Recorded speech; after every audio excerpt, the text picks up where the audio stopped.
नमस्कार मित्रों, मैं वंदना आप सबों का हार्दिक अभिनंदन एवं स्वागत करती हूँ।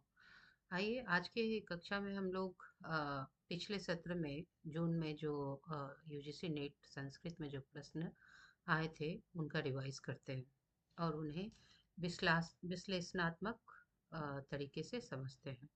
तो वाल्मीकि रामायणस्य कस्मिन् काण्डे गंगावतरणोपाख्यानं लभ्यते। क्या है? वाल्मीकि रामायण के किस कांड में गंगावतरण उपाख्यान लभ्यते पाया जाता है। तो हम उत्तर देख सकते हैं क्या क्या है। बाल कांडे, अयोध्या कांडे, लंका कांडे, अरण्य कांडे। तो हमारा उत्तर क्या होगा? सही, बाल कांडे। लेकिन ये उत्तर बाल कांडे ही सही क्यों होगा? आइए इसे देखते हैं।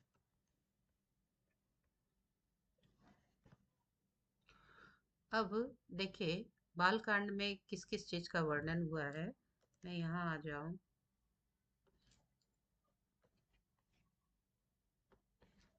बाल कांड में किस किस चीज का वर्णन है।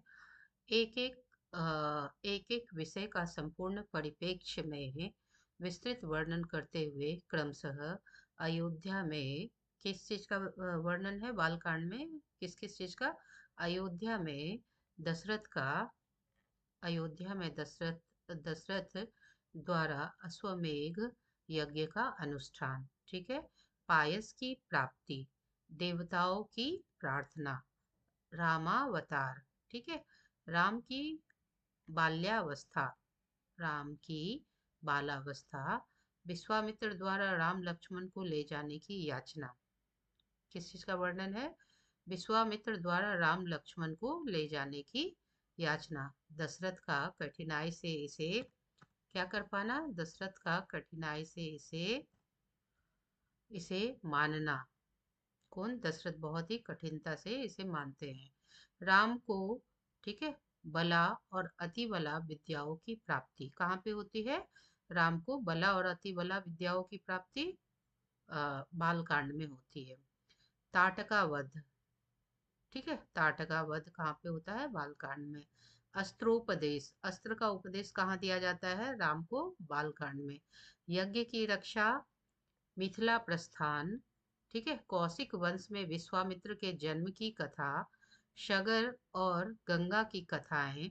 सर्ग कितने से कितने तक में है? 35 से 44 तक में क्या है? गंगा की कथाएं हैं। ठीक है। अहल्या का उद्धार, जनक की यज्ञशाला में राम लक्ष्मण तथा विश्वामित्र का पहुंचना। क्या है? जनक की यज्ञशाला में राम लक्ष्मण तथा विश्वामित्र का पहुंचना। इस चीज का वर्णन कहाँ पे है? बालकांड में है। सतानंद द्वारा विश्वामित्र का इतिवृत्त वर्णन। किसके द्वारा? सतानंद के द्वारा विश्वामित्र का इतिवृत्त वर्णन। सर्ग कितने से कितने तक में है वो मिल जाएगा यहाँ पे। ये बहुत ही प्रामाणिक ग्रंथ है। इससे अगर आपने कर लिया तो बालकांड में जितने अगर कोई भी प्रश्न आते हैं तो आपके छूटने नहीं पाएंगे। ठीक है। शिव धनुष का वृत्तांत, शिव धनुष का वृत्तांत।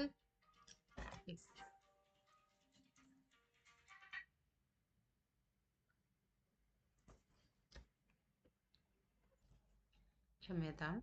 तो हम लोगों ने कहाँ तक पढ़ा था? ये आ, अस्त्रोपदेश, यज्ञ रक्षा, मिथिला प्रस्थान और कौशिक वंश में विश्वामित्र के जन्म की कथा कहाँ पे वर्णित है? बाल्या किस में है? बालकांड में वर्णित है। सगर और गंगा की कथाएं, अहल्या का उद्धार।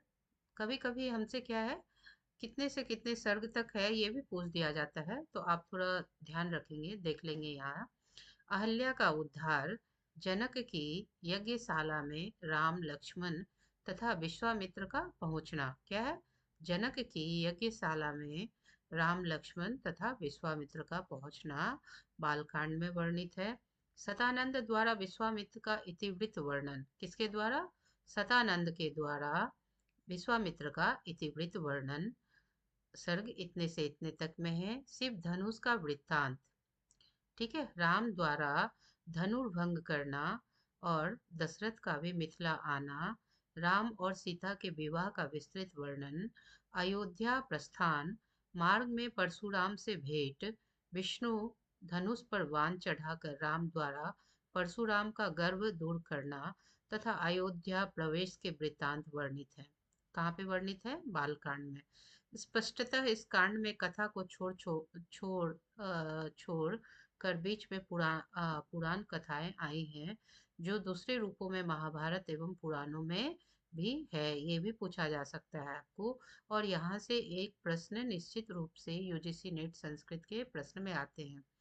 विश्वामित्र वशिष्ठ वामनावतार, सर्ग 29 में, ठीक है। कार्तिकेय सगरोपाख्यान, गंगावतरण। गंगावतरण अभी क्या आया था? यही यही था ना, गंगावतरण। एक मिनट,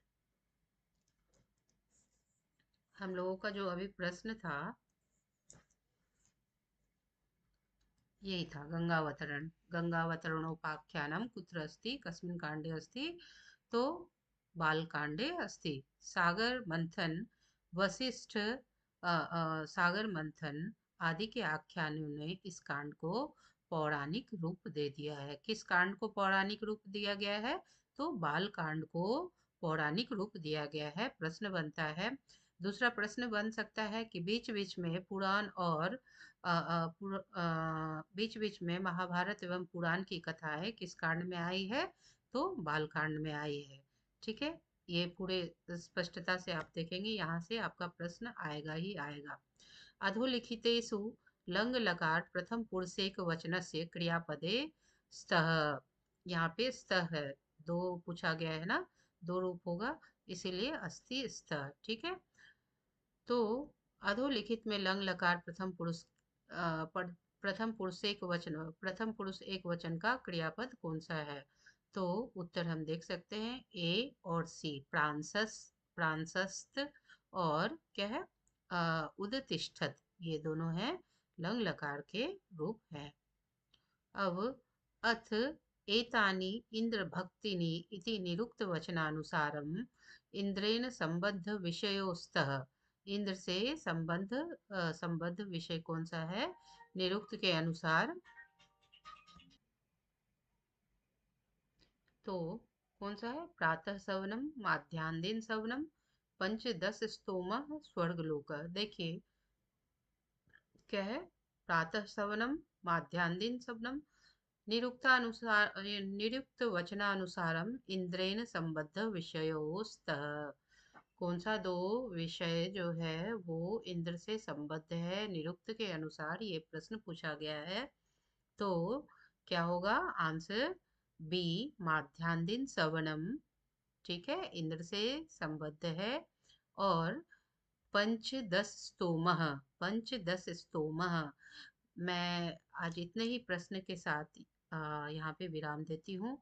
लेकिन मैंने जो प्रश्न करवाए हैं और जो व्याख्या हमने की है उससे निश्चित रूप से प्रश्न आएंगे ही आएंगे। ठीक है, मेरा बहुत बार का अनुभव रहा है, आते ही है प्रश्न, तो आप उसे बहुत अच्छे से देखें। और कहीं भी कुछ परेशानी हो तो कमेंट बॉक्स में मैसेज करें। तब तक के लिए